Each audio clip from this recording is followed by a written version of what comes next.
आप में से कितने लोगों ने इंश्योरेंस एजेंट्स की कॉल से परेशान होकर पॉलिसी खरीद ली और अव्वल तो आपाधापी में आपको ये नहीं पता लग पाया कि पॉलिसी की सेवाएं आपके मुताबिक थी या नहीं। सर्विसेज का हाल भी नहीं पता लग पाया। हद से ज्यादा प्रीमियम, बहुत कम सिचुएशंस में क्लेम सेटल होना और आखिरी में उन्हीं 3-4 गिनी चुनी कंपनियों का बीमा खरीदना। इन सब प्रॉब्लम का इलाज शायद अब निकल आए। इंश्योरेंस सेक्टर में बड़े रिफॉर्म का प्लान रेडी है और रेडी है वो बिल जिससे इन बदलावों का रास्ता खुलता है। क्या है ये बदलाव और आपको कैसे मदद करेंगे, आज के एपिसोड में जानेंगे। हाय, मैं हूँ श्रुति और शुरू करते हैं खर्चा पानी। Brought to you by SBI Life Insurance.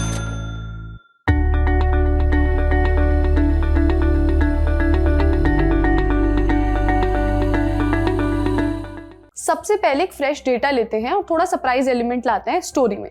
India में 2024-25 में इंश्योरेंस पेनिट्रेशन था 3.7 यानी 3.7%। इंश्योरेंस पेनिट्रेशन यानी देश में कितने लोग बीमा ले रहे हैं। इंश्योरेंस पेनिट्रेशन को ऐसे नापा जाता है कि एक साल में कुल कितना इंश्योरेंस प्रीमियम जमा होता है और वो देश की कुल जीडीपी में कितना बड़ा या छोटा हिस्सा रखता है। IRDAI यानी insurance regulatory and development authority of India के हिसाब से ये नंबर पिछले साल से गिरा है। साल 2022-23 में 4.2% था और 2023-24 में गिरकर 4% हुआ था। और इस साल का डेटा तो हमने आपको पहले बता ही दिया है। और आपको पता है कि इस समय पूरी दुनिया का औसत कितना है? 7%। यानी हमारे यहाँ पूरी दुनिया के औसत से कम ही इंश्योरेंस पहुंच रहा है लोगों तक। अब सरकार ला रही है सबका बीमा सबकी सुरक्षा amendment of insurance laws bill 2025। ये बिल बीमा क्षेत्र से जुड़े 3 कानूनों में बदलाव प्रस्तावित करता है। Insurance act 1938, life insurance corporation act 1956, IRDAI act 1999। क्या बदलाव है?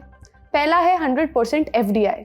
FDI का मतलब है विदेशी कंपनियां भारत में कंपनियां खरीद सके, अपना बिजनेस जमा सके, उन्हें लंबे समय तक अपना पैसा इन्वेस्ट कर सके। अभी तक इंश्योरेंस सेक्टर में विदेशी कंपनियां सिर्फ 74% तक मालिकाना हक रख सकती थी, बाकी 26% ओनरशिप इंडियन होना जरूरी थी। पर अब नया बिल कहता है कि आप 100% खरीद लो, पूरी कंपनी ले लो। अब आपके लिए क्या फायदा है? जब फॉरेन कंपनीज आएंगी तो एक दूसरे से कम्पीट करने के लिए, कस्टमर लाने के लिए बेहतर यानी सस्ती कीमतें देंगी, अच्छी सर्विसेज देंगी। इसको ऐसे भी देखिए कि दुनिया की टॉप 25 इंश्योरेंस कंपनियों में से लगभग 20 अभी भी भारत में नहीं है। एक्सपर्ट्स का मानना है कि जब 100% FDI लिमिट के बाद इंडिया में निवेश बढ़ेगा, नई कंपनियां मार्केट में एंट्री लेंगी, तो शायद इंश्योरेंस सेक्टर में टेक्नोलॉजी का भी ट्रांसफर होगा। अगला बदलाव क्या है? LIC को आज़ादी। लाइफ इंश्योरेंस कॉर्पोरेशन भारत की सबसे बड़ी इंश्योरेंस कंपनी है। सरकार का इसमें 96.5% हिस्सा है, इसलिए इसके ज्यादातर फैसलों में सरकार का दखल भी होता है। नया बिल कहता है कि LIC के बोर्ड को अपने आप फैसले लेने दो। नई ब्रांच खोलना है, खोलने दो। नए लोगों को हायर करना है, कर लो। किसी चीज को अपग्रेड करना है, कर लो। इससे क्या होगा कि LIC अब आसानी से नए ऑफिसेस खोल सकेंगी। देश के उन कोनों में जाना भी पॉसिबल होगा आसानी से जहां इंश्योरेंस नहीं है। अगला बदलाव है IRDAI को ज्यादा ताकत देना। IRDAI यानी insurance regulatory and development authority of India को अब ज्यादा पावर्स देने की बात की जा रही है।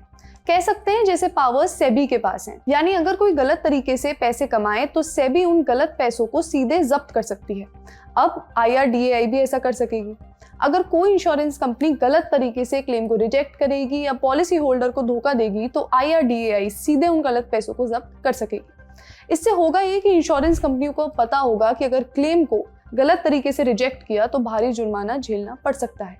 ये रहे थे बदलाव। अब बातें। इन बदलावों का all India insurance employees association ने विरोध किया है। AIIEA के जनरल सेक्रेटरी श्रीकांत मिश्रा ने दी हिंदू से बातचीत में कहा कि अभी जिन कंपनियों में फॉरेन इन्वेस्टमेंट है उनमें भी बस 32% है, तो फिर 100% FDI करने का क्या मतलब है? यानी जब सरकार ने 74% FDI अलाउ कर रखा था तभी भी तो 32% ही कैपिटल थी। तो ऐसा तो नहीं है कि 100% FDI रूल लाते ही सेक्टर में विदेशी कैपिटल और कंपनियां आ जाएंगी। AIIEA का कहना है कि अगर सरकार विदेशियों को पूरी आज़ादी दे दे, जितना चाहे पैसा लगाओ निकालो, तो इंश्योरेंस सेक्टर की हेल्दी और संतुलित ग्रोथ खराब हो जाएगी। उनका डर ये है कि फोकस लोगों की सुरक्षा से हटकर सिर्फ प्रॉफिट कमाने पर चला जाएगा और इसका सबसे ज्यादा नुकसान गरीब को होगा। इन रिफॉर्म्स का हम पर क्या असर पड़ेगा, आइए सुनते हैं एक्सपर्ट से। अगर हम सरकार के प्रपोज इंश्योरेंस सेक्टर के रिफॉर्म्स के हमारे नजरिए से देखें तो इसका कोर ऑब्जेक्टिव है इंश्योरेंस का पेनिट्रेशन बढ़ाना और मार्केट को ग्लोबली कॉम्पिटिटिव बनाना। इंश्योरेंस एक कैपिटल इंटेंसिव बिजनेस है। 100% एफडीआई अलाउ करने से लॉन्ग टर्म में फॉरेन कैपिटल इन्वेस्टमेंट आएगी, ग्लोबली एक्सपर्टीज हमको मिलेगी, better risk management system Bharat में आएंगे, जिससे इस सेक्टर में फाइनेंशियली स्ट्रांग ही होगा। प्राइसिंग की बात करें तो प्राइसिंग गवर्नमेंट नहीं तय करती है, ये रिस्क बेस्ड प्राइसिंग होती है, आईआरडीए के रेगुलेशन और नॉर्म्स के हिसाब से रहती है। पर कंपटीशन बढ़ने से कंपनियां बेहतर कवरेज, इंप्रूव क्लेम सर्विसेज और कस्टमर फ्रेंडली प्रोडक्ट ऑफर करेंगी और करने के लिए मजबूर होंगी, जिसका फायदा लॉन्ग टर्म में पॉलिसी होल्डर को ही मिलेगा। जहां तक एलआईसी की बात है, इसका ऑपरेशनल फ्रीडम का मतलब प्राइवेटाइजेशन नहीं है।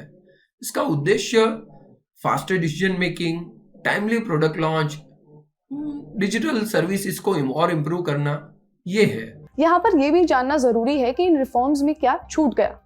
इंश्योरेंस इंडस्ट्री बहुत समय से कुछ चीजें मांग रही है और इस बिल में वो नहीं है, जैसे कॉम्पोजिट लाइसेंस। अगर कोई कंपनी अभी तक लाइफ इंश्योरेंस दे रही है तो जनरल इंश्योरेंस नहीं दे सकती, अगर आप हेल्थ इंश्योरेंस दे रहे हैं तो लाइफ नहीं दे सकते, यही सब। अगर किसी कंपनी को ये सब देना है तो उसे अलग अलग लाइसेंस लेने पड़ते हैं, तभी गाड़ी आगे बढ़ती है। बीमा कंपनियों की लंबे समय से मांग रही है कि उन्हें कॉम्पोजिट लाइसेंस दिया जाए। वैसा ही कुछ कुछ जैसा शराब की दुकानों को मिलता है कि आप कई तरह की शराबें एक ही दुकान से बेच सकते हैं। लेकिन इस बार के बदलावों में इंश्योरेंस के कॉम्पोजिट लाइसेंस वाले विचार को शामिल नहीं किया गया। 12 दिसंबर को कैबिनेट मीटिंग में इस बिल पर सहमति बनी। अब देखते हैं कि सदन के फ्लोर पर क्या बातें होती हैं। अपडेट्स ललन टॉप आप तक जरूर पहुंचाएगा। आप इसके बारे में क्या सोचते हैं हमें कमेंट्स में बताएं और देखते रहें द ललन टॉप। शुक्रिया।